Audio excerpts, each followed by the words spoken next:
Welcome to another project. This is a beautiful e-commerce website using React.js. Let's explore all pages one by one. Collection page where all products are displayed.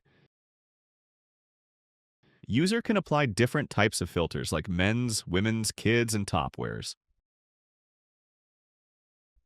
Sort by relevant, low to high and high to low. About page, all about website and details. Contact Us page, profile icon, cart page.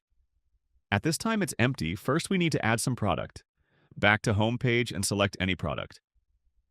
Before add to cart, first you need to select size type. Select any from 3, also see the related products. See multiples images of selected product. Now again click on add to cart. In cart page user can increase quantity of added product. Also you can remove from cart. Now again select any product, select size and then add to cart. User can add with different size. Now again open cart page where your added products. Now click on place order for more videos like this video and subscribe my channel.